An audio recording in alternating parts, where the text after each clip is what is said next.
Hi friends, it's Miss Kaylee from the Ida Public Library, and today we're going to be reading a book called I Want a Bedtime Story by Tony Ross.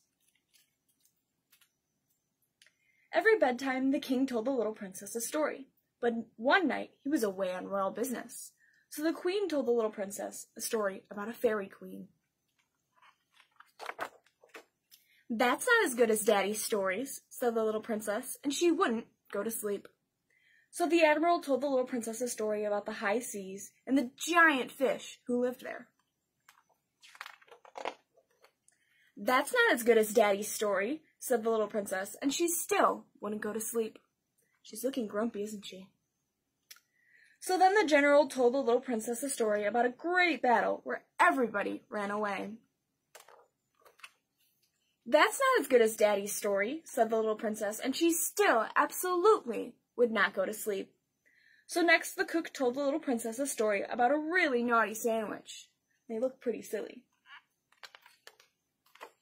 That's not as good as Daddy's story, said the little princess, and she still absolutely, positively would not go to sleep. The prime minister told a story about his big nose, and the gardener told one about a carrot that was afraid of the dark.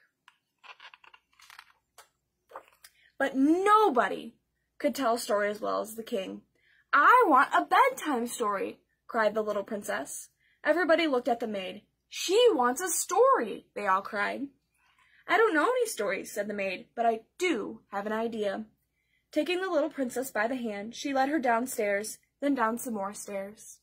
Where do you think they're going? And down even more stairs along a passage to a door marked library. The maid flung open the door. Here you are, she cried. All the stories you need. The little princess blinked. These aren't stories, she said. They're books. The stories are in the books, said the maid, taking one off the nearest shelf. Look, you can read one for yourself. I can't read a whole book, said the little princess. You can read some of the little words, said the maid, and the pictures will help you tell the story.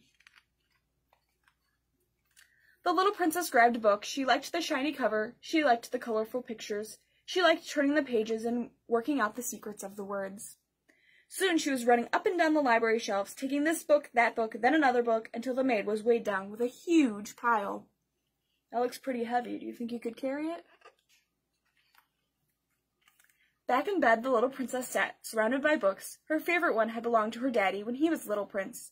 It was all about bears. Do you have a favorite book that someone reads to you? This is Daddy's story, said the little princess, as she cried in delight. She had heard it so many times she knew exactly what the secret word said. She read it over and over again. Nighty-night, sleepy tight, time to turn off the light, said the maid. Wait, said the little princess. When I finish Daddy's story, I want to read all these, too. That's a lot of books. Click. It was time for bed.